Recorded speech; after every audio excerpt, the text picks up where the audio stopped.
Nasima TV சேனல்ல கதை கேட்க வந்திருக்க அனைவருக்கும் வணக்கம். இன்னைக்கு எழுத்தாளர் கவிதா சொன்னவழி எழுதிய பொசல் சிறுகதை தொகுப்புல இருந்து எனக்கு மிகவும் பிடித்த பச்சை பாம்புக்காரி சிறுகதையை உங்களுக்காக வாசிக்க போறேன். நேர்கோட்டு செம்மண் சாலையும் ஆளுயர அம்பேத்கர் பிரம்மாண்டமாக எழுந்து நிற்கும் ஓவியம் கொண்ட தொடக்கப்பள்ளியும் பாறைகளின் மீது வீடுகளும் வீடுகளைச் சுற்றி கேந்தியும் மயில் மாணிக்கமும் படர்ந்த சுற்றுச்சுவர்களும் சுவரின் பின் படமெடுத்து ஆடும் ஆழ விழுதுகளும் பின்னால் வாய்க்காலும் வாய்க்கால் தாண்டி வயலும் என்று அற்புதமாக இருந்தாலும் வடப்பாளஞ்சேரி எப்போதும் பிடித்தமானதாக இருந்ததே இல்லை. எப்போதிருந்து அந்த வெறுப்பு தொடங்கியது என்று தெரியவில்லை.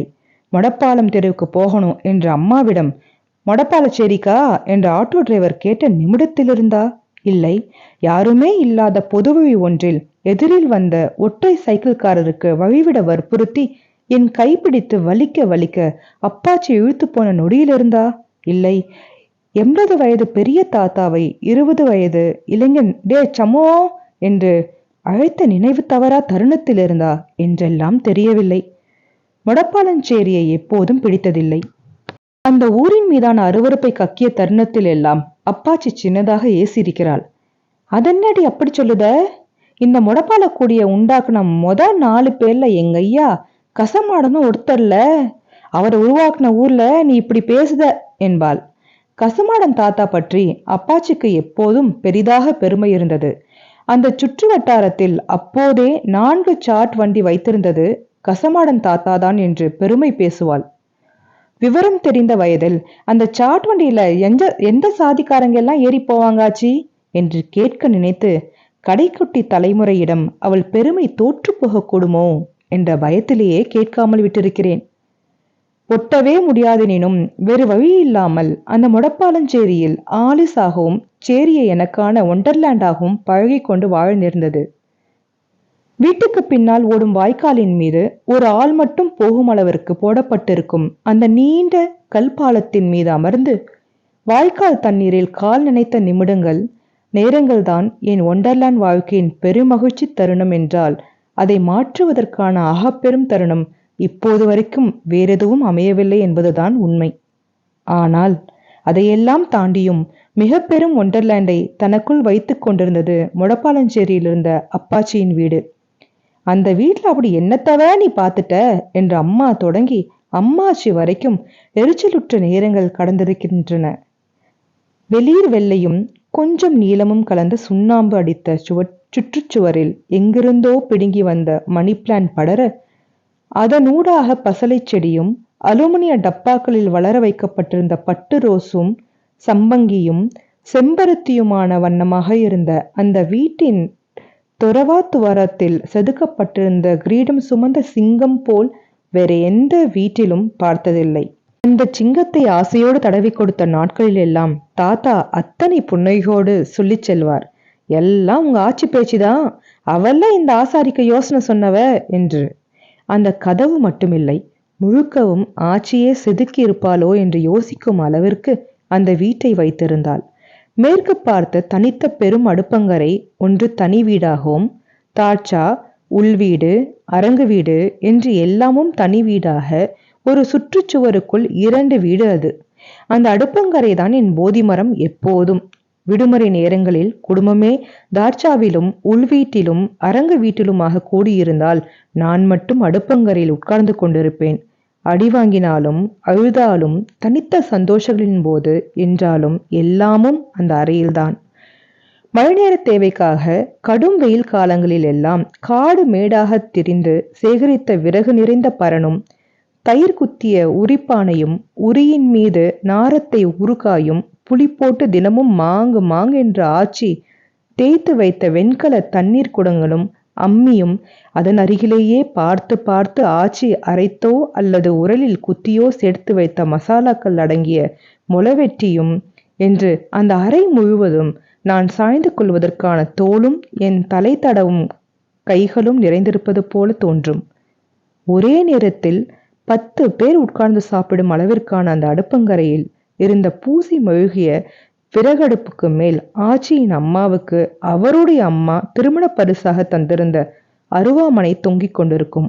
முழுதும் இரும்பிலான அந்த அருவாமனையில் காய் வைத்தாலும் சரி, கறி வைத்தாலும் சரி, வழுக்கி கொண்டு ஓடும் அதில். அத்தனை மெல்லிசான கூர்மைக்காக ஆர்வக் கோளாறில் காய் நறுக்க முயன்று கை நறுக்கிய இன்னும் அதன் தழும்புடன் திரிகிற விருப்பம் அதன் மேல் இருந்தது எனக்கு. சொலவு மேல் அருவாமனை வைத்து ஆச்சி காய் நறுக்குவதே அத்தனை அழகாக இருக்கும். அதுவும் அவள் முட்டை கோஸ் நறுக்கிய அத்தனை தருணங்களிலும் நான் தான் அவளின் முதல் ரசிகை.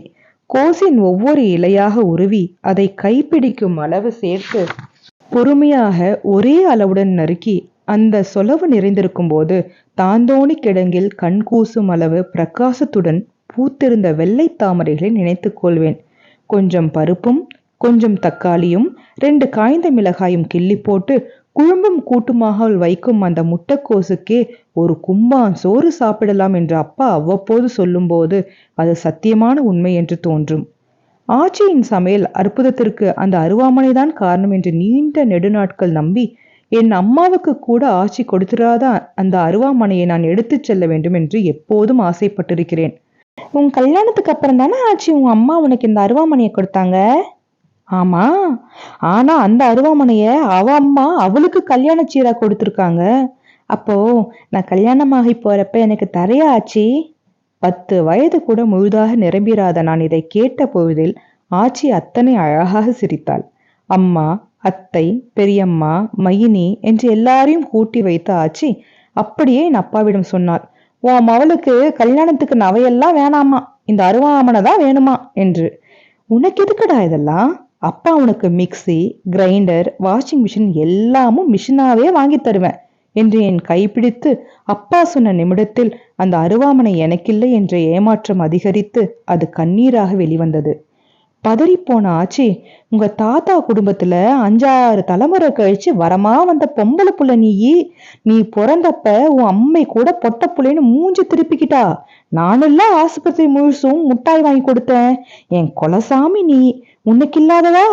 எங்க அம்மா எனக்கு கொடுத்ததெல்லாம் உனக்குத்தான் என்று என் தலைமேல் அடித்து சத்தியம் செய்யாத குறையாக சொன்னவுடன் தான் என் கண்ணீர் நின்றது. அந்த அருவாமனை மீது எனக்கு காதல் இருந்ததா, இல்லை ஆச்சியின் சமையல் மீதா என்று எப்போதுமே குழப்பம் வந்துவிடும். இல்லை ஆச்சியின் அற்புத சமையலுக்கு இந்த அருவாமனைதான் காரணம் என்ற ஆர்வமா என்று புரிந்ததில்லை அப்போது. வீட்டில் எதுவுமே இல்லாத வாங்குவதற்கு காசு இல்லாத தருணத்தில் கூட அப்பாச்சி அதை பற்றி பெரிதும் அலட்டிக்கொள்ள மாட்டாள். அரங்கு வீடு சென்று அங்கு கிடங்கில் நிரம்பியிருக்கும் அரிசியிலிருந்து ஒரு பெட்டி நிறைய அரிசி எடுத்து மண்பானையில் வைத்து ஒரு ஊர் சாப்பிடும் அளவுக்கு சோறு பொங்குவாள். கொஞ்சமும் அசராமல் மாட்டுக்கு வைத்திருக்கும் தவிடை கை நிறைய அள்ளி ஒரு பெரிய பொரிக்கஞ்சட்டியில் போட்டு மெல்லிசாக வறுத்து அதனுடன் கொஞ்சம் புளியும் வத்தலும் சேர்த்து 3ஐயும் அம்மியில் வைத்து அரைத்து எண்ணி 5 நிமிடத்தில் துவையல் செய்து தருவாள். எந்த ஒரு நடுராத்திரியிலும் அந்த வீட்டில் இந்த சாப்பாடு நிச்சயம் என்ற நம்பிக்கையை எல்லாரிடமும் விதைத்து வைத்திருந்தாள் ஆச்சி. பாவக்காய் என்ன செய்வீங்க என்று கேட்டு அலுவலகத்தோயிடம் சாம்பார்ல போடுவேன் என்று சொன்னபோது அவள் முகத்தில் தெரிந்த அதிர்ச்சி எனக்கு ஆச்சரியமாக இருந்தது. புளிக்குழம்புல தானே பாவக்காய் போடுவாங்க? அப்படியா? எங்க வீட்டுல சாம்பார்ல மட்டும்தான் பாவக்காய் யூஸ் பண்ணுவோம். இல்லைன்னா அதை பருப்பு போட்டு கூட்டு வைப்போம். அப்படித்தான் ஆச்சி பழகி விட்டிருந்தாள். ஆச்சிக்கு பெரிய பாவக்காய் என்று ஒன்று இருப்பது தெரியுமா தெரியாதா என்று யோசித்திருக்கிறேன். குட்டி பாவக்காய்களின் ரசிகை அவள். அத்தனை குட்டி குட்டி பாவக்காயாக பொறுக்கி வருவாள் சந்தையிலிருந்து. ஒவ்வொரு பாவக்காயும் குறுக்காக வெட்டி விதையெடுத்து பின் அதை அப்படியே அந்த செங்கல் பாவி அடுப்பங்கரை தரையில் பரத்தி வைப்பாள். ஏன் ஆச்சி பாவக்காய் இப்படி வெறும் தரையில போடுறீங்க? அழுக்கு தூசி எல்லாம் ஒட்டிக்கும்ல என்று கேட்டபோது, இல்லட்டி வெறுந்தர பாவக்காயோட கசப்பை எல்லாம் உறிஞ்சிரும், அப்புறமா குழம்பு வச்சா கசக்காது என்று விளக்கம் கொடுத்திருக்கிறாள். அவள் எப்படி சொன்னால், எதன் அடிப்படையில் இந்த வெறுந்தரை கசப்பு உறிஞ்சும் வேலை நடக்கிறது என்றெல்லாம் எனக்கு தெரியாது. ஆனால் அவள் வைத்த எந்த பாவக்காய் சாம்பாரிலும் கசப்பு என்பது துளியும் இருந்ததில்லை என்பது மட்டும் அத்தனை தெரியும். சைவம் மட்டுமில்லை, அசைவத்திலும் ஆச்சி அசத்தி எடுப்பாள். தாமிரபரணியில் தண்ணீர் நிறுத்து போவதாக அறிவிப்பு வந்த நாட்களில் ஊரே ஆற்றில் இருக்கும். தண்ணீர் குறைக்கப்பட்டவுடன் மிதக்கும் மீனை பிடித்து வருவதற்காக ஆனால் ஆச்சி மட்டும் மீன் பிடிக்க மாட்டாள். மாறாக ஆற்றில் அடியில் வழக்கமாக இருந்து குறைவான தண்ணீர் காரணமாக மேலே தெரிய ஆரம்பித்திருக்கும் சிப்பில் மேல்தான் ஆச்சியின் முழு கவனமும் இருக்கும். ஒரு குடம் நிறைய நிரப்பிக் கொண்டு வருவாள் அந்த சிப்பிகளை. பின் மெதுவாக வீட்டின் புறவாசல் மணலில் உட்கார்ந்து அந்த சிப்பிகளை சுத்தம் செய்ய ஆரம்பிப்பாள். மூடிய சிப்பியை பிரித்து உள்ளே இருக்கும் அந்த குட்டி சதையை எடுத்து அதை கழுவி இன்னொரு சட்டியில் போட்டு வைப்பாள். குடமுழுக்க இருக்கும் அத்தனை சிப்பியின் சதையை எடுத்து அதை குழம்பாக வைத்து தருவாள். பனிபடர்ந்த ராத்திரிகளில் அந்த விறகடுப்பின் கதகதப்பில் அடுப்பங்கரையில் அமர்ந்து உண்ட பழைய சோறும் சுப்பி குழம்பு தருணங்கள் இன்னமும் எனக்கே நான் சொல்லிக்கொள்ளும் அயற்சியுறாத கதைகளில் ஒன்றாகி நிற்கிறது. ஏதோ ஒரு மழை நாளில் நடுக்கூட தூண் அருகே அமர்ந்து கடுங்காப்பி குடித்து கொண்டிருந்த போதுதான் ஆச்சியிடம் கேட்டேன், நீ வைக்கிற கடுங்காப்பி கூட ஏன் இவ்வளோ நல்லா இருக்கு? இவ்வளோ டேஸ்டா சாப்பிட்டே எனக்கு போர் அடிச்சிருக்கும் போலவே ஆச்சு. நீ ஏன் இப்படி சமைக்கிற என்று வரிசையாக அத்தனை கேள்விகள் கொட்டினேன். ஆச்சி என்ன மனநிலையில் இருந்தாலோ இல்லை மழை அவளை இலக்கி விட்டிருந்ததோ தெரியாது.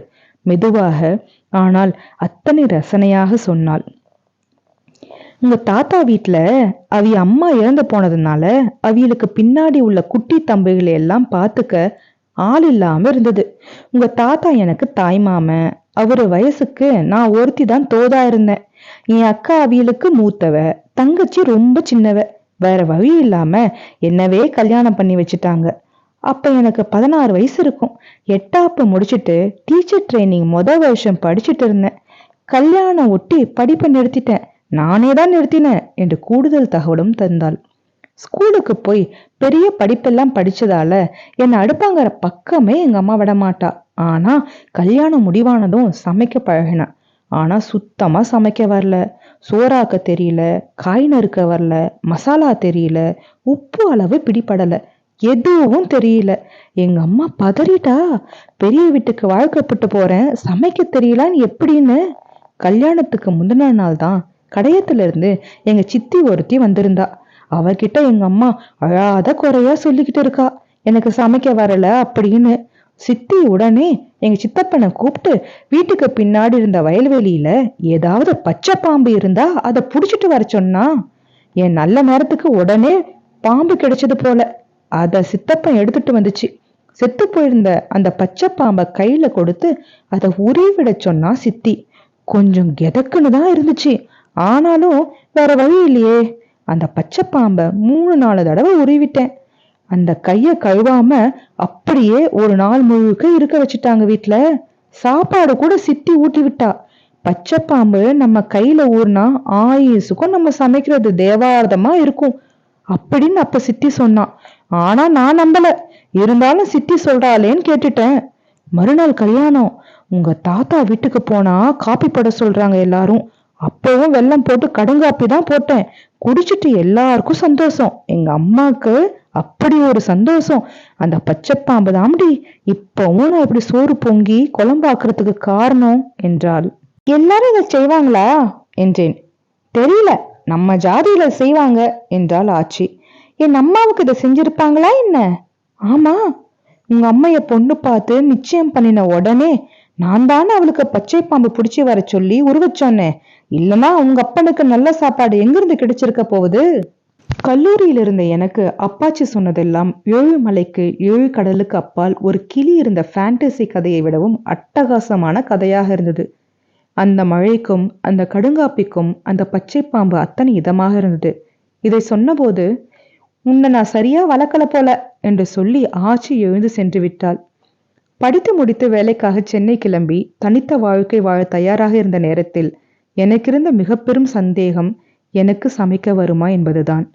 அடுப்பங்கரையிலே குப்பை கொட்டியிருந்தாலும் ஒரு நாளும் நான் சமைத்ததில்லை என்பதை விட ஆச்சியோ அம்மாவோ அத்தையோ பெரியம்மாவோ யாருமே என்னை சமைக்க விட்டதில்லை என்பதுதான் உண்மை. சென்னையில் தனி வீடு பார்த்து mixie, grinder, washing machine, fridge, TV எல்லாம் வாங்கி கொடுத்து, தீநகர் போய் பாத்திரம் வாங்கி கேஸ் பதிவு செய்து கொடுத்து, எனக்கான தனி வாழ்க்கை ஏற்பாடு செய்து கொடுத்து, அப்பா அம்மா என்று எல்லாரும் கிளம்பிய சில நாட்களில் என் வீட்டு சமையல் அறையில் என் முதல் சமையல் மொபைலில் தொடங்கியிருந்தது. ஆச்சியிடம் கேட்டு கேட்டு சாம்பார் வைத்துக் கொண்டிருந்தேன். அப்படியே அவியலும். தேங்காய் பால் எடுக்க தெரியாமல் அழுகை வந்தது. தேங்காய் துருவும் போது கை வெட்டியது. பச்சை மிளகாய் கண்ணில் பட்டு எரிந்தது. 3 மணி நேர சமையலுக்கு 4 மணி நேரம் மொபைலில் பாடம் எடுத்துக் கொண்டிருந்தாள் ஆச்சி. எல்லாம் முடிந்து எனக்கு நானே பரிமாறி முதல்வாய் சாப்பிட்டவுடன் ஆச்சிக்கு தான் போன் செய்தேன். உன்ன மாதிரியே சமைச்சிருக்கேன் ஆச்சி, அதுவும் மொத்த தடவுலையே. அவ்வளவு சந்தோஷமா இருக்கு, அவ்வளவு ஆச்சரியமா இருக்கு என்றேன். ஆச்சி சிரித்தாள். பச்சை பாம்பு ஓடுதடி உன் ரத்தத்துல, பச்சை பாம்பு காரியில நீ என்றபடியே போனை வைத்தாள். உள்ளங்கையை பார்த்தேன். உருவாத உள்ளங்கைக்குள் 1000 ஆண்டுகால பச்சை பாம்பு ஓடிக்கொண்டிருப்பது போல தெரிந்தது. சொல்ல மறந்து விட்டேனே, அந்த அருவாமனையை என் திருமணத்திற்கு முன்னாலேயே சீராக கொடுத்து விட்டிருக்கிறாள் ஆச்சி.